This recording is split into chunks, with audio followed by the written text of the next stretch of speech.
Doctor BR Ambedkar గారు, వారికి మరొకసారి కాంగ్రెస్ పార్టీ మనస్ఫూర్తిగా కృతజ్ఞతలు చెప్తోంది. రాజ్యాంగాన్ని రూపొందించడంలో అయితేనేమి, దేశానికి స్వాతంత్రం తేవడానికి చేసిన పోరాటంలో అయితేనేమి, స్వాతంత్రం తర్వాత దేశాన్ని నిర్మించడంలో అయితేనేమి, వీటన్నిటిలో కాంగ్రెస్ పార్టీ పాత్ర ప్రధానం.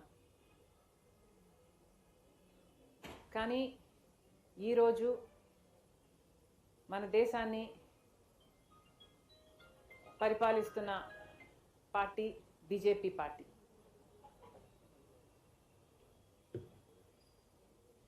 మహాత్మా గాంధీని ఒక విలన్గా చూపుతూ ఆయనను చంపిన గాడ్సేకి గుడులు కడుతోంది బీజేపీ పార్టీ. మతం పేరుతో, కులం పేరుతో కలహాలు రేపుతూ పరిపాలన చేస్తుంది బీజేపీ పార్టీ. దేశ సంపదని తమ దోస్తులకు కట్టిపెట్టే ప్రయత్నం చేస్తుంది బీజేపీ పార్టీ. ఎన్నో ప్రభుత్వ వ్యవస్థలను, ఈసీని సైతం, సిబిఐ అయినా, ఈడీ అయినా, ఎన్నో ప్రభుత్వ సంస్థలని తమ గుప్పిట్లో ఉంచుకొని దుర్వినియోగం చేస్తుంది బీజేపీ పార్టీ. ఇన్ని చేస్తున్నా మరోవైపు కాంగ్రెస్ పార్టీ ఈ రోజు వరకు కూడా రాహుల్ గాంధీ గారి నేతృత్వంలో శాంతి కోసం, ప్రేమ కోసం, సోదర భావం కోసం, అట్టడుగున ఉన్న వర్గాల అభివృద్ధి కోసం, సెక్యులరిజం కోసం, వీటన్నిటి కోసం కాంగ్రెస్ పార్టీ పోరాటం చేస్తుంది. రాహుల్ గాంధీ గారు కన్యాకుమారి నుంచి కశ్మీర్ వరకు పాదయాత్ర కూడా చేశారు. ఇటీవల కాలంలో చూసాం, అమిత్ షా గారు బిఆర్ అంబేద్కర్ గారిని అవమానిస్తూ ఆయన పేరు పార్లమెంట్లో తీసుకోవడం ఫ్యాషన్ అయిపోయింది అంటూ ఆయన గురించి ఆయనను దిగజారుస్తూ మాట్లాడారు అమిత్ షా గారు. అందుకు నిరసనగా ఒక కాంగ్రెస్ పార్టీ ఇండియా బ్లాక్ మాత్రమే పోరాటం చేసింది. అందులో భాగంగా రేపు ఇండోర్ దగ్గర బిఆర్ అంబేద్కర్ గారి జన్మ స్థలంలో ఒక ర్యాలీ కూడా ఏర్పాటు చేసి జై బాపూజీ, జై భీమ్, జై సంవిధాన్ అన్న క్యాంపెయిన్లో భాగంగా ఒక ర్యాలీని కూడా చేపట్టింది కాంగ్రెస్ పార్టీ. ఇవన్నీ గమనించాల్సిన విషయం ఏమిటంటే, ఇవన్నీ ఒక కాంగ్రెస్ పార్టీ ఇండియా బ్లాక్ మాత్రమే చేస్తున్నాయి. మన రాష్ట్రంలో తీసుకున్నా కూడా, మన రాష్ట్రంలో ఉన్న రెండు పెద్ద పార్టీలు, టీడీపీ అయినా వైసీపీ పార్టీలైనా, ఈ రెండు కూడా అదే బీజేపీ పార్టీతో జత కట్టిన పార్టీలు. బీజేపీ పార్టీ మన రాష్ట్రానికి, మన దేశానికి ఎంత అన్యాయం చేసినా, ఒక పార్టీ టీడీపీ పార్టీ పొత్తు పెట్టుకున్న పార్టీ, కూటమి ప్రభుత్వం ఏర్పాటు చేసిన పార్టీ అయితే, ఇంకొక పార్టీ వైసీపీ పార్టీ అక్రమ పొత్తు పెట్టుకున్న పార్టీ. మన రాష్ట్రానికి బీజేపీ పార్టీ ప్రత్యేక హోదాతో సహా ఏ ఒక్క విభజన హామీ కూడా నెరవేర్చనప్పటికీ కూడా చంద్రబాబు గారు అదే బీజేపీ పార్టీతో పొత్తు పెట్టుకున్నారు. తమ స్వప్రయోజనాల కోసం, తమ రాజకీయాల కోసం, రాజకీయ అవసరాల కోసం. ఇది వరకు కూడా 2014లో కూడా చంద్రబాబు గారు పొత్తు పెట్టుకోవడం జరిగింది.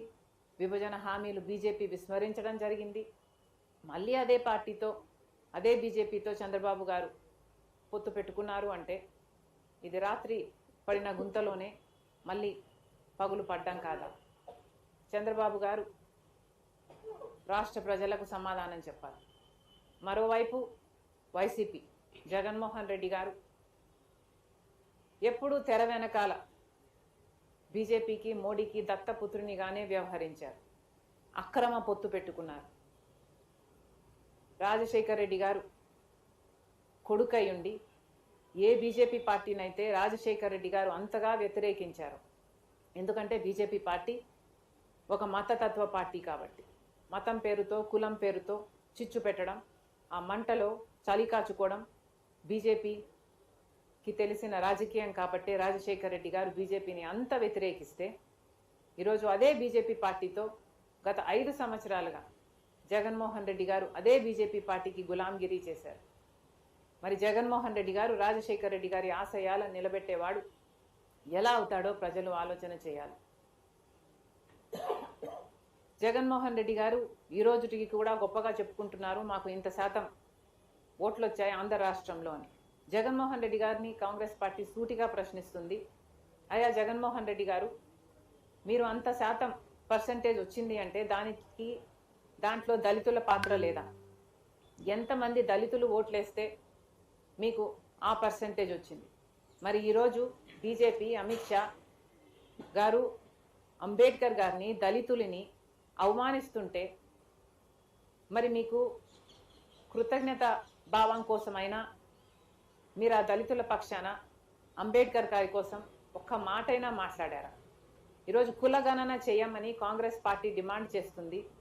కానీ కులగణన చేస్తే ఎక్కడ దళితుల పర్సంటేజ్ బయటపడుతుందో, ఎక్కడ రిజర్వేషన్లు పెంచాల్సి వస్తుందో అని బీజేపీ పార్టీ చేయకపోతే అందుకు వ్యతిరేకంగానైనా జగన్మోహన్ రెడ్డి గారు ఒక్కసారైనా మాట్లాడారా? దళితులకు సమాధానం చెప్పాల్సిన అవసరం జగన్మోహన్ రెడ్డి గారికి ఉంది.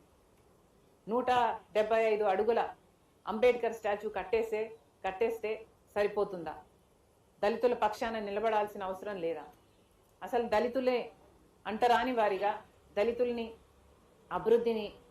అభివృద్ధిని అంతగా తొక్కేయాలని చూస్తున్న బీజేపీ పార్టీతో మీరు అక్రమ పొత్తు పెట్టుకున్నారు. తెర వెనకాల మద్దతు ఇస్తూనే వచ్చారు. ఆఖరికి అంబేద్కర్ గారికి జరిగిన అవమానం కొద్దీ మొన్న పార్లమెంట్లో ఫ్లోర్ ఆఫ్ ద హౌస్లో కూడా అవమానం జరిగితే ఒక్క కాంగ్రెస్ పార్టీ కొట్లాడింది తప్ప టీడీపీ కానీ వైసీపీ కానీ ఒక్క మాట కూడా మాట్లాడలేదు. ఆఖరికి మన రాష్ట్రంలోనే తీసుకుంటే ఒక జగన్మోహన్ రెడ్డి గారు మాట్లాడకపోగా కనీసం తన ఎంపీలు ఎమ్మెల్యేల చేత కూడా మాట్లాడించలేదు. మరి ఇది అన్యాయం కాదా అని అడుగుతున్నాం. ఎన్ని రిజర్వ్డ్ సీట్లు ఉన్నాయి మన రాష్ట్రంలోనే, పోనీ ఆ రిజర్వ్డ్ సీట్లో గెలిచిన ఎమ్మెల్యేలు ఎంపీలైనా వైసీపీ పార్టీకైనా టీడీపీ పార్టీకైనా చెందిన వారు ఒక్కరైనా దళితుల ఓట్లు తీసుకొని గెలిచిన వాళ్ళు ఒక్కరైనా అంబేద్కర్ గారికి అవమానం జరుగుతుంటే మాట్లాడారా? దళితుల పక్షాన నిలబడ్డారా?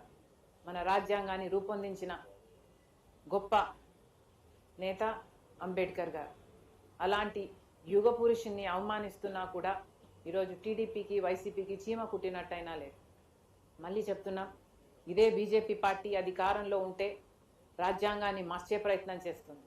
ఇదే బీజేపీ పార్టీ అధికారంలో ఉంటే రిజర్వేషన్లు కూడా ఎత్తేసే ప్రయత్నం చేస్తుంది. ఇదే బీజేపీ పార్టీ అధికారంలో ఉంటే దేశ సంపదని అదానీ లాంటి వాళ్ళు అవినీతి పరులు అని అమెరికా లాంటి సంస్థలు చెప్తున్నా, FBI లాంటి సంస్థలు చెప్తున్నా అదే అదానీ లాంటి వాళ్ళకు కట్టిబెట్టే ప్రయత్నం చేస్తుంది. ఇదే బీజేపీ పార్టీ అధికారంలో ఉంటే మతాన్ని కులాన్ని అడ్డు పెట్టుకొని చిచ్చు పెట్టే ప్రయత్నం చేస్తూనే ఉంటుంది. చర్చిలను కూలగొట్టడం, మసీదులను ధ్వంసం చేయడం బీజేపీకి అలవాటుగా మారింది.